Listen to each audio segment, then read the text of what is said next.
बहुत ही कड़क सज़ा थी। उस समय की सबसे भयंकर थी या शायद आज तक की सबसे भयंकर थी। सावरकर जी को कोल्हू का बैल बना के टारगेट दिया जाता कि इतना तेल पीसना है आपको। तो क्यों लोग उनके बारे में इतना भला बुरा बोलते हैं, माफी वीर बोलते हैं तो हमको अपना अलग देश होना चाहिए। जब भी ब्रिटिश जाएंगे तो सत्ता मुस्लिमों के हाथ में दी जानी चाहिए। सावरकर एक सेक्युलर, लिबरल और एक नेशनलिस्ट लीडर थे। नमस्ते और भारत राइजिंग के सावरकर पॉडकास्ट के सेकंड पार्ट में आप सभी का स्वागत है। हमने पार्ट 1 में देखा कि कैसे स्वतंत्र वीर सावरकर काला पानी की सजा काटने के लिए अंडमान निकोबार में थे और उनके ऊपर कितनी क्रूर सजा हुई थी। इतनी क्रूर के शायद हम शब्दों में भी बयां नहीं कर सकते। ल- पहला वाला पॉडकास्ट हमारे लिए बहुत इमोशनल था और हम चाहते थे कि उनकी लाइफ और उनका विजन और उनकी थॉट प्रोसेस के ऊपर हम आपको आगे लेकर जाएं और हम आपको बताएं कि उनका आगे का जीवन कैसा था। लेकिन इसके लिए हम उस पॉइंट से कंटिन्यू करते हैं जहां हम रुके थे। सो हमारे साथ सत्यम है, जो हमें बताएंगे कि आगे जब वो जेल में थे तब उनके साथ क्या क्या हुआ था, क्या उन्होंने ऑब्जर्व किया, और फिर हम उनकी आगे की लाइफ के ऊपर ध्यान देंगे।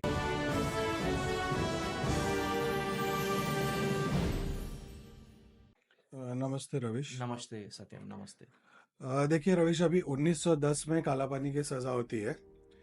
इसके बाद जैसे हम जानते हैं ये बहुत ही कड़क सज़ा थी।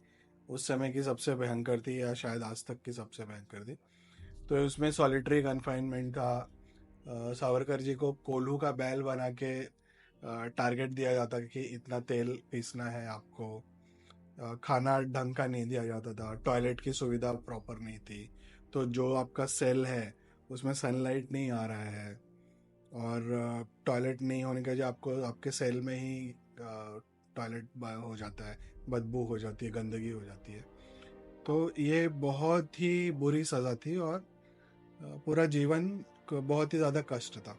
एक एक यहाँ पर मुझे कुछ पूछना है। मैं ये जानना चाहता हूँ इस पॉइंट पे कि क्या बाकी कैदियों के साथ भी इतनी क्रूर सजा, बाकी कैदियों को भी इतनी क्रूर सजा मिलती थी? क्या ये सिर्फ सावरकर के साथ हुआ था? देखिए वो जेल ही बुरा था। उसको काला पानी इसलिए बोलते थे कि जो साउंड आता था समुंदर का, तो समुद्र काला दिखता था। और जेल ऐसा बना था कि लोगों को सी अगर दिखता है, सी दिखता नहीं है पर उसका साउंड आता है, जिससे मन में डर होता था रात में। तो सभी को क्रूर सजा थी, पर उससे भी ज़्यादा क्रूर सजा पर्टिकुलरली सावरकर जी को जानबूझ के दी जा रही थी। और दो उम्र कैद, 25 साल और 25 साल, 50 साल की पूरी कैद, इम्प्रिजनमेंट, लाइफ इम्प्रिजनमेंट हुई थी उन्हें। राइट। तो अब यहाँ देखते कि देखिए सज़ा के बारे में सभी को पता है कि बहुत काला पानी बहुत बुरी जेल थी। अब वहाँ पे क्या हो रहा है कि उन्होंने अब वहाँ पे, लेकिन उनका पत्राचार चालू था। उसके साथ में इंडिया में क्या हो रहा है ये हम समझते जरा।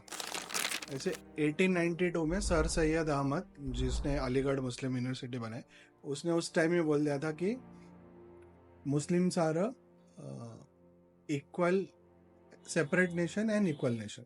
सेपरेट नेशन, इक्वल नेशन, हाँ। ये तो अभी दो अलग अलग चीजें हुई। हाँ, तो इसमें सेपरेट क्या है कि हम अलग है, हम हिंदुओं से अलग है या भारत के अन्य लोगों से अलग है। तो हमको अपना अलग देश होना चाहिए। जब भी ब्रिटिश जाएंगे तो सत्ता मुस्लिमों के हाथ में दी जानी चाहिए। उनका बोलना था कि पहले भी हम शासक वर्ग थे और आगे भी हम ही शासन करेंगे। अब इक्वल नेशन क्या है कि जितना जो भी पावर अदर्स को मिलेगा उसका इक्वल पावर मुस्लिम्स को मिलना चाहिए। भले वो जनसंख्या में कम हो, लेकिन पावर में उनको इक्वालिटी चाहिए। फिर इनका डेथ हो जाता है 98 में या 96 में। इसके बाद मुस्लिम लीग बनती है 1904 या 1906 में बनती है। 96 98 मतलब 1896। 1896 हाँ 98। तो हाँ ये हम थोड़ा फ्लैशबैक में गए हैं। हाँ। तो अभी इस उसके बाद मुस्लिम लीग की स्थापना हो जाती है और वहाँ पे वो सर सैयद अहमद का ही थॉट आगे प्रोपेगेट करते हैं कि Muslims are separate nations and equal nation. Okay. तो अभी इसमें कैसा है कि Muslims are separate nation and equal nation. ये हमको हमेशा ये बताया गया है कि द्विराष्ट्रवाद, टू नेशन थ्योरी है कि मुस्लिम्स अलग है और हिंदू अलग है, पर हम्म। बात इतनी सिंपल नहीं है। हम्म। उनको केवल सेपरेट नेशन नहीं चाहिए, उनको इक्वल नेशन भी चाहिए। मतलब हर रिसोर्स में, सो हर इंडिया में अपॉर्चुनिटी जो में भी, दो हक। हाँ, इंडिया में जो भी एडमिनिस्ट्रेशन होगा उसका हाफ चाहिए, ब्यूरोक्रेसी का हाफ चाहिए, जुडिशरी का हाफ चाहिए, आर्म फोर्सेस का हाफ चाहिए। ये थॉट प्रोसेस 20th सेंचुरी के स्टार्ट में ही मुस्लिम लीग को आ चुका है। बाप रे। ठीक है, ये सब पत्राचार के माध्यम से सावरकर को अब वहाँ पता चल रहा था कि आगे मुस्लिम लीग कैसे कर रही है। ये 1910 के बाद से वो जेल में है, 1911 से। और साथ में वो क्लेमेंसी लिख रहे हैं कि भाई मेरे को रिलीज करो, आप रिलीज करो, सभी कैदियों को रिलीज करो, और आप चाहते हो कि अगर आपको लगता है मैं डेंजरस हूँ तो मुझे छोड़ के बाकी सबको रिलीज कर दो। तो ये कंटिन्यू चलते रहा, और इवन महात्मा गांधी ने भी उनके फेवर में लेटर लिखा कि आप इनको रिलीज करिए करके। चलो, कुछ तो महात्मा गांधी ने अपने जीवन में सही किया। हाँ, तो उन्होंने सावरकर को लिखा कि आप वापस से लेटर भेजिए, अभी पॉलिटिकल ग्लोबल माहौल चेंज हो गया है, अब रिलीज हो सकता है शायद। तो उन्होंने ट्राई किया, क्योंकि उनका था कि अगर मैं जेल में हूँ तो मैं राष्ट्र के प्रति कुछ अपनी सेवा नहीं दे पा रहा हूँ, अगर मैं इंडिया वापस जाऊंगा तो मैं किसी तरीके से हेल्प कर सकूँ। जरूर। तो ये एक तरह का कैसे करते हैं, स्ट्रैटेजी था, अगर हम कह सकते हैं। हम ये नहीं कहेंगे कि वो ब्रिटिश लॉयलिस्ट बन गए थे या ऐसा कुछ था।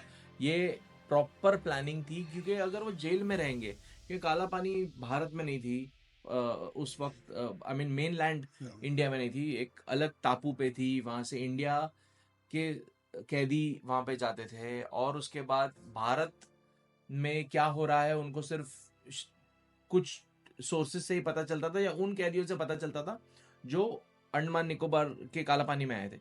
तो मेरा सवाल और या फिर मेरा पॉइंट यहाँ पे ये है दैट जब सावरकर के साथ इतनी सारी सावरकर की लाइफ में इतनी सारी चीजें हुई थी, और इतना बड़ा कंट्रीब्यूशन है उनका भारत की आज़ादी में, तो क्यों लोग उनके बारे में इतना भला बुरा बोलते हैं, माफी वीर बोलते हैं उनको, उनके बारे में बोलते हैं कि वो लेटर्स पे लेटर्स लिखते थे कि भाई मुझे छोड़ दो, मुझे छोड़ दो। लेकिन शायद बहुत लोग ये समझ नहीं पाते हैं कि ये उनकी स्ट्रैटेजी थी कि अगर वो जेल में रहे तो कुछ नहीं कर पाएंगे, लेकिन अगर वो मेनलैंड इंडिया में आ जाते हैं उस वक्त, जैसे महाराष्ट्र के थे और महाराष्ट्र में फिर से आ जाते हैं, तब वो जरूर कुछ कर पाएंगे। सो अभी सिंस आप ये माफी वीर का वर्ड आपने बोला, तो ये जो पॉलिटिकल डिस्कोर्स है ना, ये अभी स्टार्ट हुआ फ्रॉम राहुल गांधी। इसके पहले गांधी फैमिली भी सावरकर को बहुत रिस्पेक्ट करते थे, इवन इंदिरा गांधी ने सावरकर को बहुत प्रेज किया हुआ है। तो अभी क्या है कि राहुल गांधी पॉलिटिकली इररिलेवेंट जब भी होने लगते हैं तो वो कुछ ऐसा स्टेटमेंट दे देते हैं कि ताकि वो न्यूज़ में बने रहे। इसके अलावा ये डिस्कोर्स पहले कभी नहीं था। तो मैं व्यूवर से रिक्वेस्ट करूंगा कि इसका हिस्ट्री समझने का कोशिश करें। और जहाँ पे था कि सावरकर जी ने प्रयत्न किया कि वो इंडिया आए, इसके साथ में हम देखते हैं कि विश्व में क्या हो रहा है, इस कालखंड में इंडिया में क्या हो रहा है, और सावरकर के थॉट प्रोसेस क्या हो रहा है इससे। तो इस समय अब उनको भी न्यूज़ आ रही है। सो अब अंडमान जेल में उनको पत्राचार से समझ रहा है कि इंडिया में क्या हो रहा है। ये ऑलमोस्ट सब लोग, ये मुस्लिम लीग का डिमांड था, मुस्लिम नेशन का। तो अब सावरकर वहाँ पे अपना टाइम थिंकिंग में दे रहे हैं, स्ट्रेटेजी बनाने में दे रहे हैं। इसके साथ में जेल में एक इवेंट होता है जिससे उनको एक धक्का लगता है। जेल में क्या हो रहा है, जो जेल के कर्मचारी है उसमें कई मुस्लिम्स थे। वो क्या कर रहे हो, कैदियों का धर्म परिवर्तन कर रहे। जब ये कंप्लेंट सावरकर करते हैं जेलर से, तो बोलते हैं कि हमको कुछ लेना देना नहीं है किसका क्या धर्म है, मतलब ब्रिटिश को तो कुछ मतलब नहीं था उससे। तो जो लोग धर्म परिवर्तन कर लेते थे तो कैदी, जो कर्मचारी है, वो कैदियों को बेटर सुविधा देते थे। तो बेटर सुविधा के बदले धर्म परिवर्तन चल रहा है। बाप रे। तो सावरकर जी सोचने लगे कि ये मुस्लिम मानसिकता ऐसी क्यों है। फिर उन्होंने कुरान मंगाया, उसको पढ़ना शुरू किया। फिर उन्होंने एक हिस्ट्री समझने का कोशिश किया। अब ये पार्ट बहुत इंपॉर्टेंट है कि हिंदुत्व आइडियोलॉजी क्यों आई। It is a reaction to something, it is not propagation of certain ideology. Hmm reaction क्यों है देखिए, भारत पे 1000 साल से विदेशी आक्रांता आक्रमण कर रहे हैं। अब हमारा रिस्पांस क्या है? स्वॉर्ड से स्वॉर्ड का रिस्पांस है, आइडियोलॉजिकल रिस्पांस नहीं है कोई। हमने कभी डिक्लेयर नहीं किया कि इंडिया भारतवर्ष एक राष्ट्र है और इस पे जो भी हमला करेगा तो सभी मिल के इसका प्रतिकार करेंगे। तो इससे संदर्भ में उन्होंने एक बुक लिखा, सहा सोनेरी पाने, मतलब 6 वॉर्स है जिसमें इंडिया ने मिल के प्रतिकार किया। जैसे जब ग्रीक्स का आक्रमण हुआ तो चाणक्य ने समझिए जो मगध साम्राज्य बिहार में था और तक्षशिला पेशावर आज के पाकिस्तान अफगानिस्तान बॉर्डर पे है, तो ये सबको एक राष्ट्र बना और मिल के प्रतिकार किया है। तो ऐसे जब भी एज अ हिंदू साम्राज्य हमने प्रतिकार किया तो उसका उल्लेख सावरकर ने किया। तो आइडियोलॉजिकल बेस बना हिंदुत्व कि Hindutva will define territorial nationalism. जो ये राष्ट्र है भारतवर्ष, हा सिंधु सिंधु, मतलब जो सिंधु नदी से लेकर सिंधु पर्यंत समुद्र पर्यंत है, ये जो भूखंड है जिसको हम भारतवर्ष कहते हैं, इसका जो पॉलिटिकल अपोजिशन है टू फॉरेन इन्वेडर्स, ये है हिंदुत्व। तो ये ही था वो हिंदुत्व का कॉन्सेप्ट जो सावरकर जिनके लिए माने जाते हैं। राइट। तो अभी देखिए कि 21 तक वो अंडमान जेल में थे, 1921। हाँ 1921। उसके बाद उनको ट्रांसफर करके रत्नागिरी जेल में रखा जाता है और वो वहाँ 24 तक मतलब जो कैद में रहते हैं। क्या इसी को ही हाउस अरेस्ट बोलते हैं? जैसे तो आप एक सर्टेन ज्यूरिडिक्शन में रहते हैं, आप जेल में नहीं रहते हैं, आपको एक सर्टेन ज्यूरिडिक्शन मिलता है, लेकिन आप उसके बाहर परमिशन से ही आपको जाने मिलता है। सो टिल 1924 वो जेल में ही थे रत्नागिरी में। ओके। तो उस टाइम ये 1923 में बुक पब्लिश होती है हिंदुत्व पे। तो इसमें उन्होंने डिफाइन किया है कि हिंदू कौन है। तो यहाँ पे हिंदू धर्म नहीं है कुछ भी। हिंदू जो थॉट है it is purely territorial nationalism. वो भारत खंड का एक थॉट प्रोसेस बना रहे पॉलिटिकल यूनिटी का, political unity of this land. इसमें हमको थोड़ा रेफरेंस में समझना जरूरी है कि अमेरिका में एक थॉट है अमेरिकन एक्सेप्शनलिज्म, कि जैसे वहाँ जो लोग आए सब बाहर से आए, जो वहाँ के नेटिव थे उनको मार दिया गया। तो उन्होंने बोला कि जो यहाँ पे है सारे अमेरिकन है irrespective of colour and creed and gender. तो उन्होंने एक पॉलिटिकल यूनिटी का थॉट बनाया। Wow. So for any nation you need a myth, a common myth which everyone accepts. That is how the nationalism begins. Okay. तो यहाँ पे ये political myth को फ्रेम कर रहे हैं सावरकर एज अ हिंदुत्व। हिंदुत्व क्या है? हिंदू की एकता, हिंदुओं का एकत्व। ये हिंदू धर्म से जीरो रेफरेंस है। हाँ। तो ये बोल रहे हैं कि इसमें अभी उन्होंने क्या क्या क्राइटेरिया रखा है। ठीक है, पहला क्राइटेरिया है हा सिंधु सिंधु पर्यंत, मतलब सिंधु नदी से समुद्र तक जो भी भूमि है वो हिंदू भूमि है। दूसरा है पितृभूमि, जिनके भी एंसेस्टर इस भूमि से है वो हिंदू है। ठीक है। तीसरा है कॉमन कल्चर, संस्कृति, हिंदू संस्कृति, इस भूमि की जो संस्कृति। देखिए ऐसे तो आज के डेट में भाषा का फर्क है, स्टेट में रीति रिवाजों का फर्क है, बट जो बेस है वो कॉमन है। तो यहाँ की, क्योंकि आप देखेंगे कि अब बहुत चेंज हो गया, पर पहले मुस्लिम्स भी बहुत हिंदू रीति रिवाज को ही मानते थे। इवन बोरी और खोजा में जो ये राइट्स थे, क्या बोलते हैं, हेरिडिटरी प्रॉपर्टी राइट ट्रांसफर, उसमें वो हिंदू रिवाज को ही मानते थे। नाइस। तो फिर ये थर्ड क्राइटेरिया उन्होंने रखा कॉमन कल्चर, हिंदू संस्कृति। फोर्थ क्राइटेरिया था पुण्य भूमि, जिस भूमि को आप सेक्रेड माने, मतलब आपका इससे कुछ लगाव होना चाहिए। अब ये एक पर्टिकुलर जो क्राइटेरिया है वो इम्पोर्टेंट है। This criteria is reaction a challenge to the Muslim nationalism criteria. अब देखिए कैसे है, हम एज अ कॉमन सिटीजन बोलेंगे कि नहीं हम सब एक है, पर उसमें से अगर एक ग्रुप बोलता है कि नहीं हम आपका पार्ट नहीं है, That's where the problem starts. हाँ, क्योंकि ये जो था Muslims are separate nation, this is a challenge to all India is one. Correct.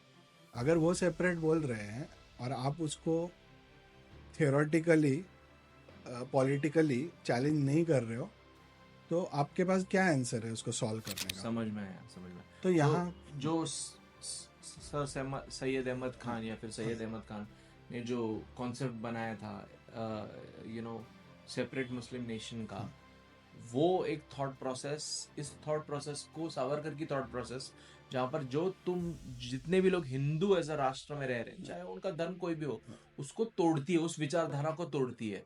Right. तो उन्होंने बोला कि आप जो इसको सेक्रेड लैंड मानते हैं वो भी हिंदू है. तो अब इसमें देखिए कैसे एक पसमानदा मुस्लिम है, एक अशरफ मुस्लिम. जो पसमानदा मुस्लिम है वो इसी भूमि से है, ये बाहर से नहीं आए हुए. तो उनके लिए ये सिंपल है कि इस लैंड को सेक्रेड लैंड मानना. तो अगर वो मानते तो वो भी हिंदू है. ओके.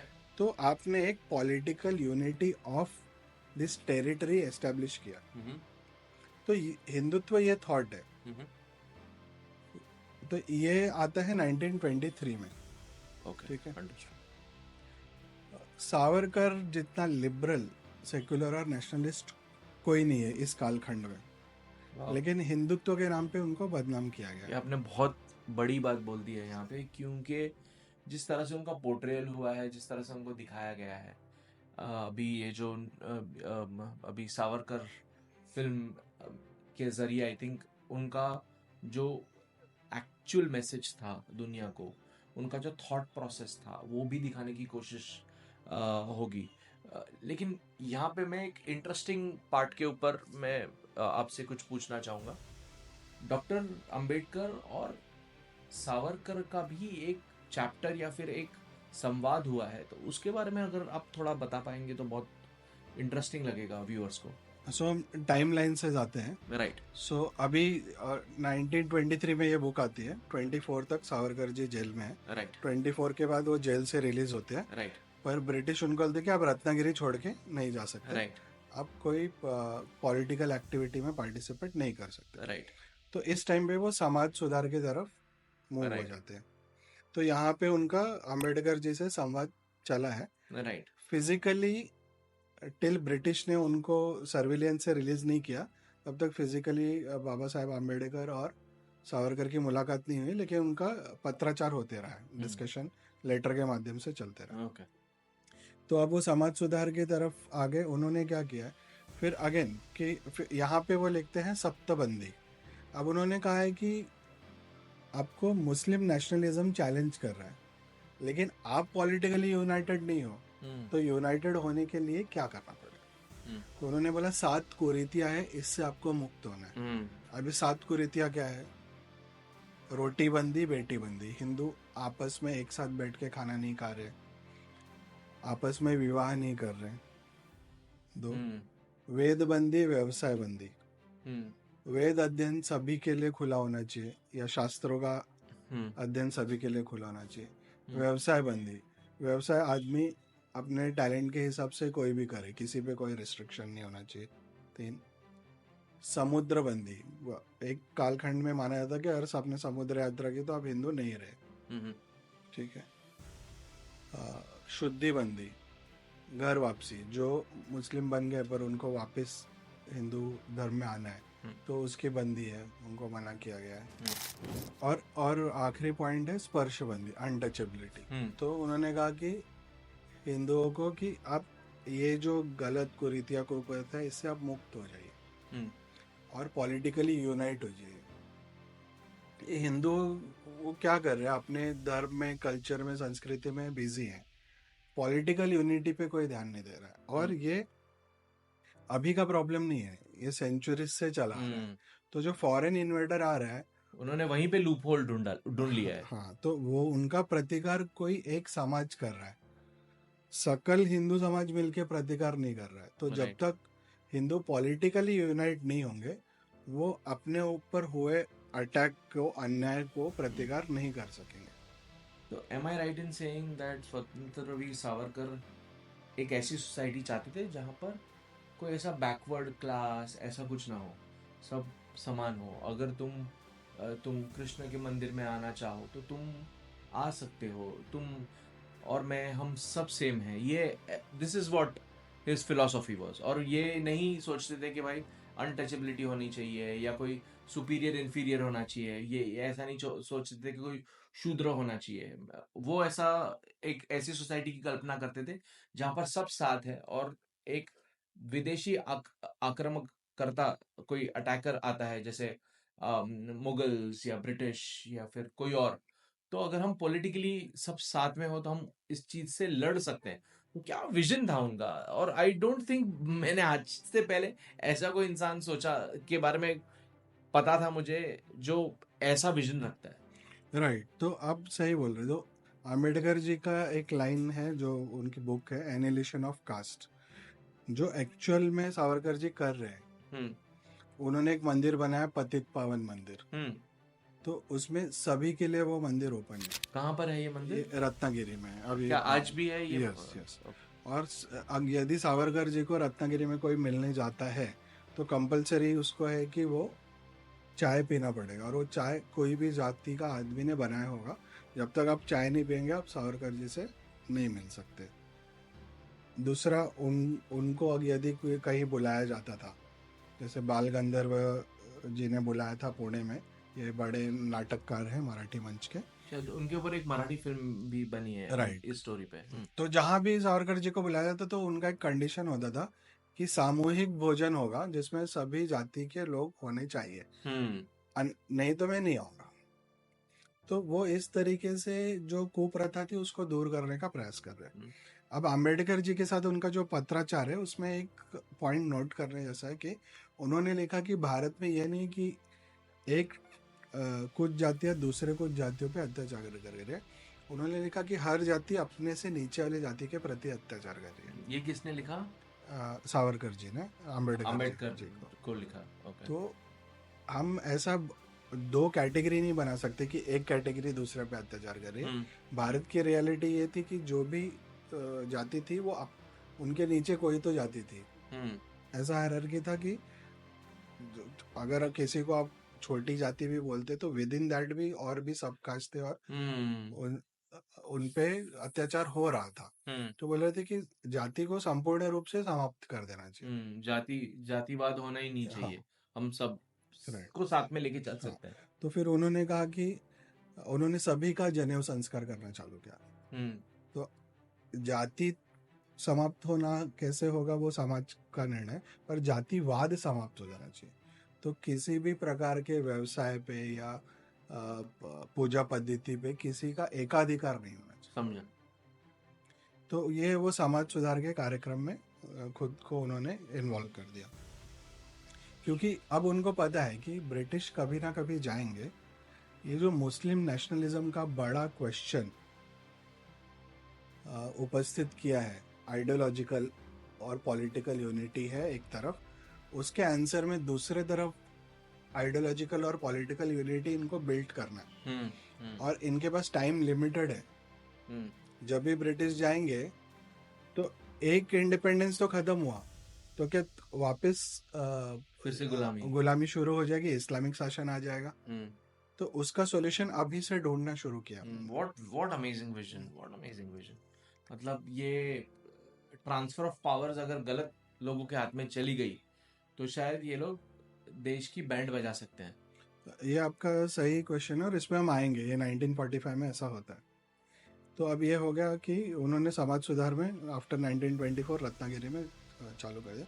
1925 में प्लेग के वजह इनको नासिक शिफ्ट करने की मंजूरी मिल गई। अब ये नासिक में 25 मार्च को मराठा न्यूज़पेपर में रिलीज होता है। इनका डिस्कशन होता है शौकत अली। अब ये इम्पोर्टेंट फिगर है खिलाफत मूवमेंट। तो शौकत अली, हाँ, तो दो भाई हैं शौकत अली, जौहर अली, जो उत्तर प्रदेश से है। इनकी लीडरशिप थी खिलाफत मूवमेंट कि खलीफा का शासन होना चाहिए टर्की में। खुदाई खिदमतगार ये यही है? नहीं, खुदाई खिदमतगार कांग्रेस के साथ में थे बाचा खान, बाचा खान, जिनके सरहद बारे में हमने पहले बात की है। अच्छा, ये अलग है। तो इनको टर्की में इस्लामिक शासन चाहिए, जबकि टर्की में जो कमाल पाशा थे, जिसको कमाल आतातुर्क बोला जाता है, उन्होंने 1923 में modern Turkey on secular ground already establish कर दिया। लेकिन यहाँ पे नॉन कोऑपरेशन मूवमेंट और खिलाफत आंदोलन साथ में शुरू होता है, जिसकी लीडरशिप गांधी जी कर रहे हैं। और खिलाफत आंदोलन ब्रिटिश के अगेंस्ट में नहीं है, it is to bring the Islamic शासन। ये वही इंसिडेंट है जहाँ पर उस वक्त भारत या भारत के आसपास के जितने भी देश थे वहाँ के मुस्लिम्स खलीफा मानते थे टर्की के राजा को, और बिकॉज टर्की और इंग्लैंड के बीच में एक Yes. वॉर चल रहा था, तो वो कहीं इंग्लैंड टर्की को हरा ना दे, इसलिए वो इंग्लैंड के अगेंस्ट थे और टर्की के फेवर में थे। एम आई राइट? सो 1918 में वर्ल्ड वॉर खत्म होता है और ऑटोमन एम्पायर खत्म हो जाता है, तो खलीफा का शासन खत्म हो गया। उसको वापस से लाने के लिए इंडिया के मुस्लिम उतावले हो रहे हैं, जबकि जो टर्की के मुस्लिम बोल रहे हैं कि नहीं, हमको मॉडर्न रिपब्लिक चाहिए, जो 1923 में बन भी जाता है। अच्छा, as a modern Turkey. Okay. पर यहाँ पे खिलाफत आंदोलन के नाम पे हिंदुओं का कत्ल शुरू हो गया, समझ में। जिसका सबसे बड़ा कांड हुआ 1921 में मोपला राइट्स इन केरला, जहाँ पे हिंदुओं को मारा गया, उनका जबरदस्ती धर्म परिवर्तन करा गया। और ये कंटिन्यू अलग अलग एरिया में चालू रहे। ये गुलबर्गा में हुआ, कोहाट में हुआ जो अभी पाकिस्तान में है, उत्तर प्रदेश के कई हिस्सों में हुआ, दिल्ली में हुआ। तो 1925 में जब हिंदुओं का कत्लेआम, राइट, तो उनको वो कन्वर्ट करा रहे हैं। तो इसमें जब ये मीटिंग हो रहा है तो उसका डिस्कशन पब्लिश हुआ मराठा न्यूज़पेपर में मार्च 25, 1925 में। तो उसमें सावरकर जी बोलते हैं कि हमको हिंदू मुस्लिम यूनिटी चाहिए, इसलिए अभी मैंने हिंदू संगठन का काम रुका दिया है। तो शौकत अली बोलते हैं कि नहीं, आपने बहुत अच्छा किया, हिंदू मुस्लिम यूनिटी बहुत इंपॉर्टेंट है ब्रिटिश के खिलाफ लड़ने से।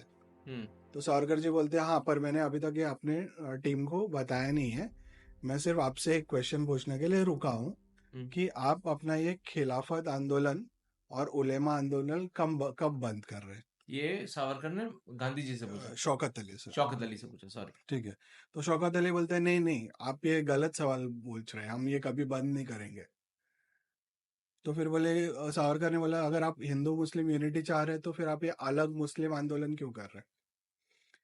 तो शौकत अली ने बोला नहीं, कि हिंदुओं को इससे डरने की जरूरत नहीं, क्योंकि खिलाफत मूवमेंट का लीडर हिंदू है। ये कौन है? महात्मा गांधी, मोहनदास गांधी। तो फिर सावरकर जी ने कहा कि तो फिर आपको भी हिंदू संगठन से डरने की जरूरत नहीं, क्योंकि इसका भी लीडर हिंदू है। तो शौकत अली ने बोला नहीं, आप गलत बात कर रहे हो, अगर आप ऐसे चलोगे तो फिर आपको भुगतना पड़ेगा। मुस्लिमों ने हमेशा राज किया है और हमारे सामने हिंदू टिकेंगे नहीं। तो फिर इस तरीके से फिर मीटिंग खत्म हो जाती है। तो यहाँ पे कैसा है कि मुस्लिम पक्ष मुस्लिमों को यूनाइट कर रहा है पॉलिटिकली, ऑन ग्राउंड वो प्रिपेयर कर रहे हैं टू फाइट ऑन स्ट्रीट, ठीक है, खिलाफत मूवमेंट के द्वारा। पर दूसरा जो हिंदू पक्ष है उसको पता ही नहीं कि सामने वाला क्या प्लान कर रहा है। तो समझिए, हम बोल रहे हैं कि सब इंडियन है, तो सामने वाला फिर बोल रहा है नहीं नहीं, हम अलग मुस्लिम नेशन है। समझ में आया। तो इसमें ऐसा हो गया कि मेरे सामने सांप बैठा है और मैं बोल दूं नहीं नहीं सांप नहीं है, तो वो गायब थोड़ी हो जाएगा। सो एन रैंड ने लिखा है कि you can deny the truth but you can not deny the consequences of truth. ठीक है, तो ये 1925 में हो रहा है। अब एक बहुत इम्पोर्टेंट है speech, Winston Churchill 1931 Albert hall London, ये 18 मार्च है शायद। तो वहां पे विस्टन चर्चिल बोल रहा है कि अगर ब्रिटिश सत्ता को कैसे कंटिन्यू करना चाहिए इंडिया में, तो बोलता है कि अगर हम उनको दे देते तो वो चला नहीं पाएंगे। वो बोलते हैं while Hindus elaborate on its argument, Muslim sharpens its sword. तो बोल रहा है कि आर्मी में मुस्लिम लोग ज्यादा है, हिंदुओं में कुछ सिख है, कुछ गोरखा है, बंगाली है ही नहीं, कुछ पंजाबी है, राजपूत है, बहुत कम फाइटर है, तो मुस्लिम लोग हिंदुओं को हरा लेंगे और इस्लामिक देश बन जाएगा। इसके बजाय हमको ऐसा करना चाहिए कि हमको ब्रिटिश शासन कंटिन्यू करना चाहिए और उनको नेशनल लेवल पे राज सत्ता नहीं सौंपनी चाहिए, उनको छोटे छोटे राज्य बना के वहां पे पहले सरकार बनाने देना चाहिए। तो अब देखिए कि ब्रिटिश को भी पता है कि Muslims are preparing a army to fight Hindus, Savarkar ji को भी पता है, पर कांग्रेस इसको एक्सेप्ट नहीं कर रही है। So once we get independence from British, हमको इंडिपेंडेंस कंटिन्यू करना है और वापस गुलाम नहीं होना है, तो उसके लिए दूरदृष्टि किसी को नहीं आ रही है। समझ में आया। सो 1931 में ये हो गया। सावरकर जी को ब्रिटिश ने कंटिन्यू संचार बंदी रखी कि आप रत्नागिरी से बाहर नहीं जा सकते, और ये टिल 1937 कंटिन्यू रहा।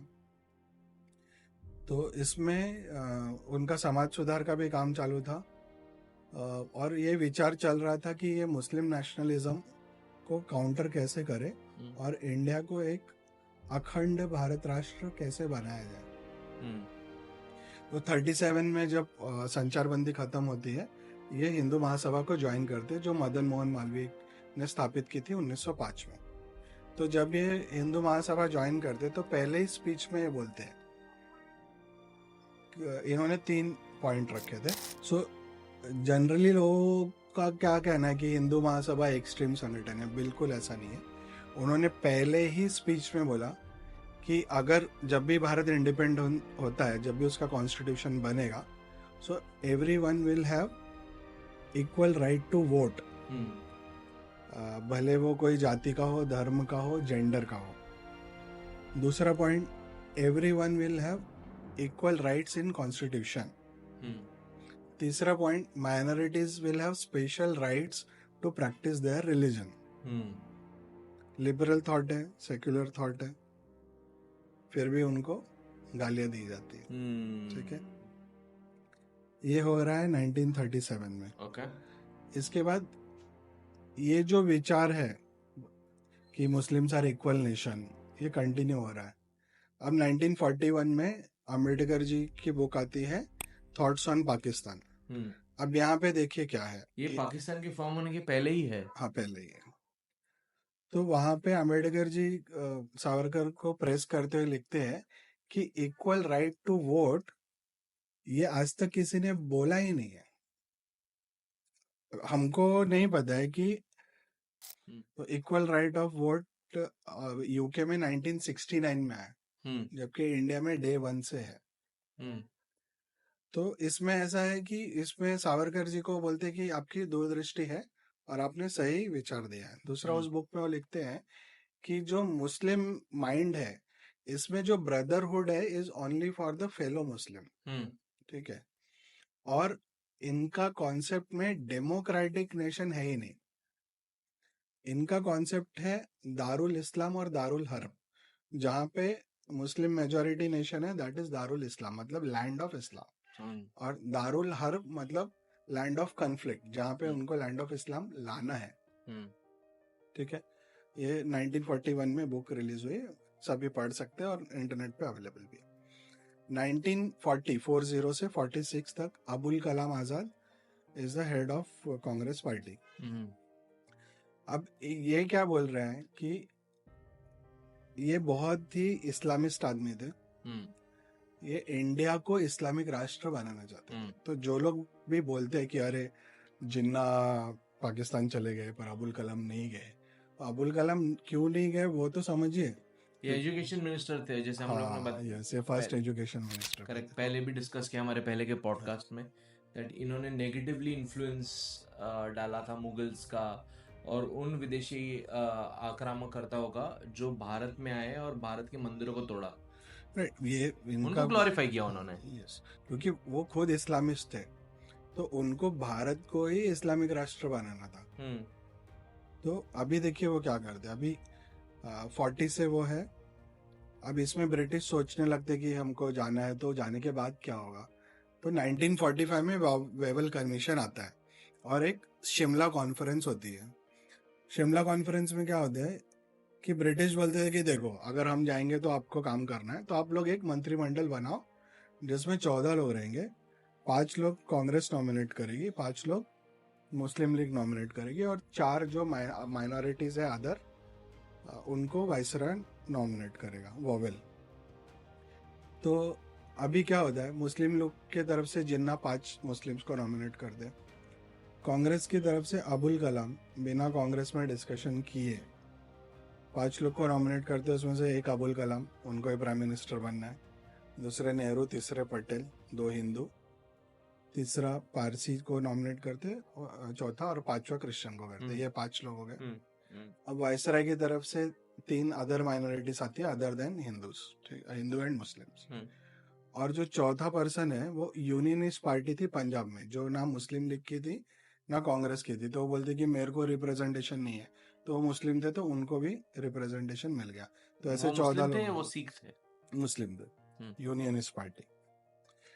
तो इस हिसाब से आप देखिए, मुस्लिम लीग से 5 मुस्लिम आ गए, कांग्रेस से 1 मुस्लिम आ गए 6, वायसराय की तरफ से 1 मुस्लिम आ गए 7, और ये पूरे में हिंदू सिर्फ 2 है कांग्रेस पार्टी की तरफ से, और 1 पारसी, 1 क्रिश्चियन।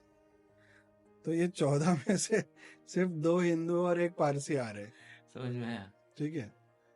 तो अभी अब इसमें अब फिर ये क्या हुआ है, समझौता हुआ नहीं और टेबल पे नेगोशिएशन फेल हो गए। ये सब शिमला कॉन्फ्रेंस में होता है। हाँ, तो ये क्यों? और आप देखिए कि इससे पहले सावरकर, इनका स्टेटेड पॉपुलेशन परसेंटेज है 24% for Muslim.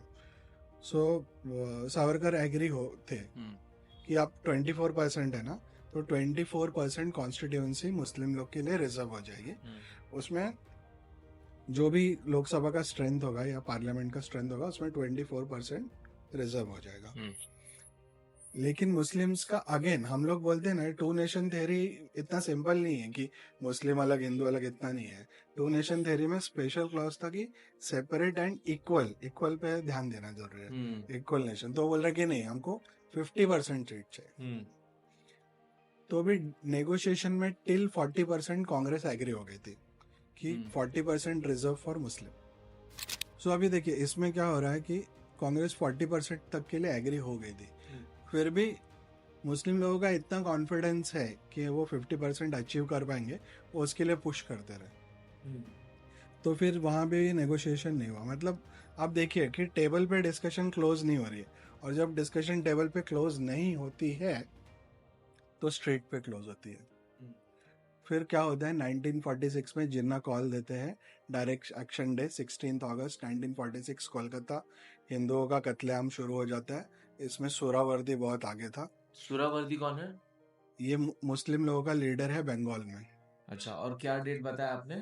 16 August 1946। 16 August 1946 direct action day बोलते हैं इसको। Yes. एंड इसको स्ट्रेटेजाइज किया था जिन्ना ने और लीड किया था।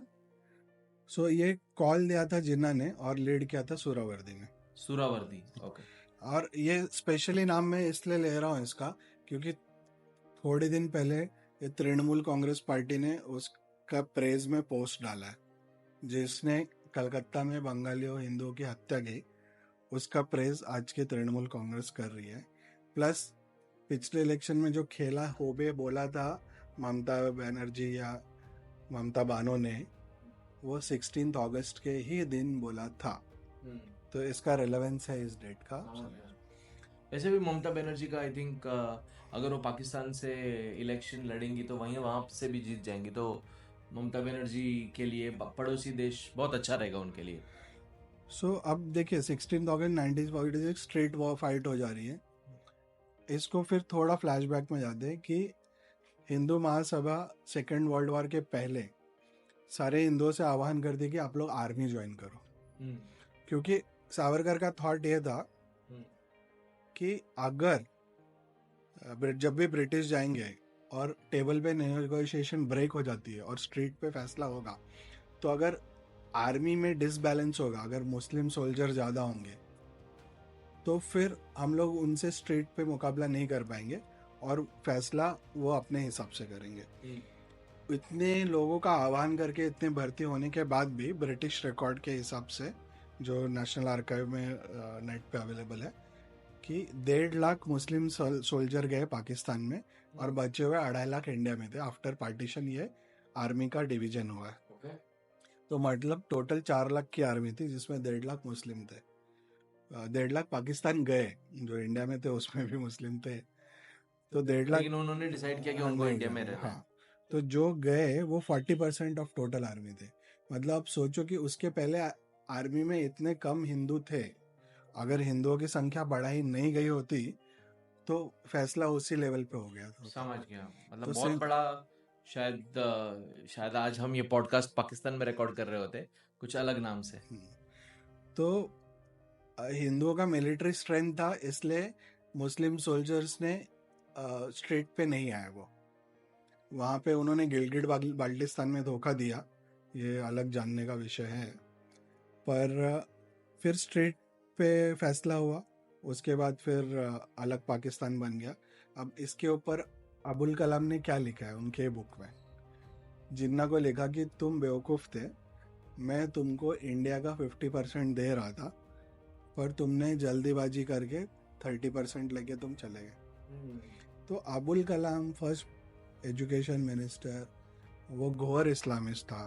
उसने ब्रिटिश लोग को इतना तक रिक्वेस्ट किया कि जो ब्रिटिश इंडिया की टेरिटरी है फ्रॉम इंडिया टिल इजिप्ट थी, तो उसने बोला कि आप पूरे को एक कॉमन एडमिनिस्ट्रेशन घोषित कर दो, ताकि उसने बोला टिल इंडिया से यमन कॉमन कर दो, ताकि मुस्लिम लोग मेजॉरिटी हो जाए और वो इस्लामिक देश बन देश जाए। घोषित हो जाए। तो ऐसे तो हमारे फर्स्ट एजुकेशन मिनिस्टर थे नेहरू के अंडर में।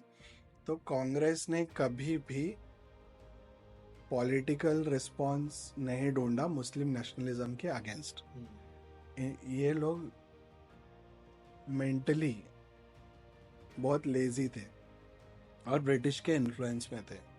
तो जिस आदमी ने इतना थॉट किया, उसने territorial integrity of India, Bharat खंड, भारतवर्ष को यूनाइट करने के लिए थॉट ढूंढा, हिंदुत्व को प्रतिपादित किया as a non religious territorial base to form a national myth.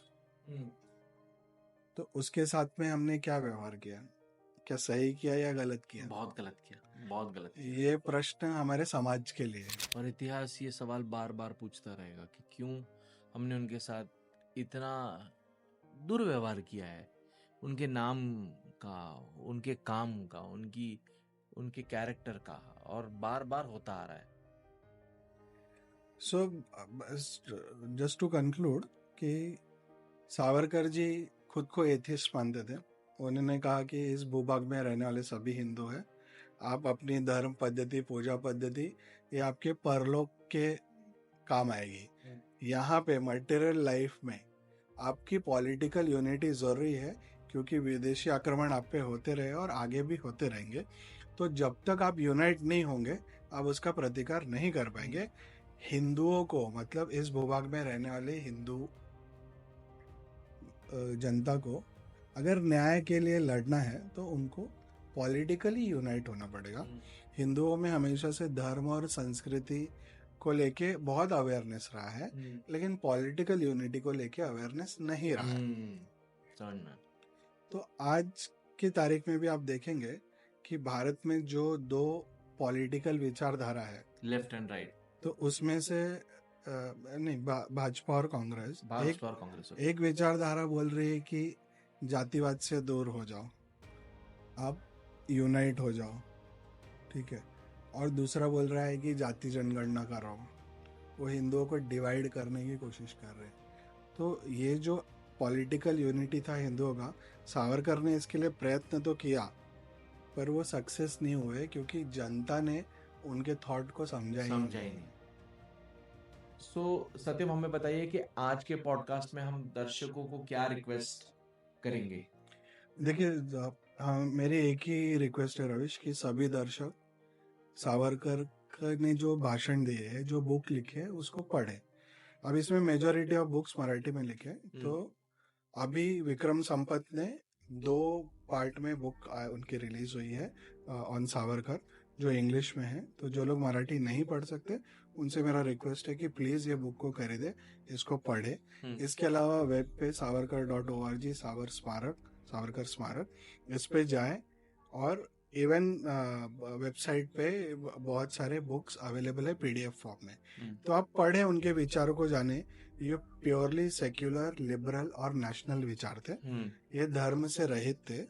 तो उनके जो सही विचार है आप उनको जानिए, उसके बाद आप उनके ऊपर कोई भी स्टैंप लगाइए, ये आपकी आज़ादी है, पर उनको जाने बिना उनके ऊपर गलत स्टैंप मत मत लगाइए। लगाइए। और हम ये भी कह सकते हैं कि ये इंफॉर्मेशन जो आज हमने डिस्कस किया और हमारे पहले वाले पॉडकास्ट में थी, ये सब पब्लिक डोमेन में अवेलेबल है, जो हर कोई भी इंसान जाके चेक कर सकता है और खुद अपना उसके ऊपर रिसर्च करके देख सकता है। तो इस पॉडकास्ट को कंक्लूड करते हुए हम ये कहेंगे कि सावरकर एक हिंदू लीडर ही नहीं थे, सिर्फ हिंदू लीडर नहीं थे।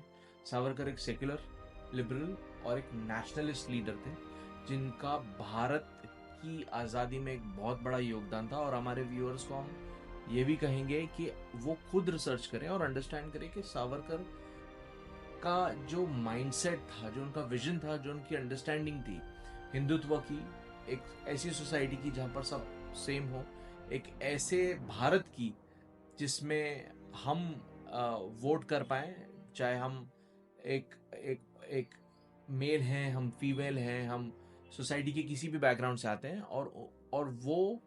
और उस इंसान के बारे में हमें इतनी कम जानकारी है। तो आई एम श्योर इस पॉडकास्ट से आपको बहुत कुछ सीखने मिला होगा, बहुत कुछ जानने मिला होगा। इस पॉडकास्ट को पूरा देखना, और इस पॉडकास्ट को आप जितने लोगों के साथ शेयर कर सकते हैं प्लीज कीजिए, क्योंकि हमें कुछ नया करना है और हमें भारत को बेहतर बनाना है। So thank you for watching and जय हिंद।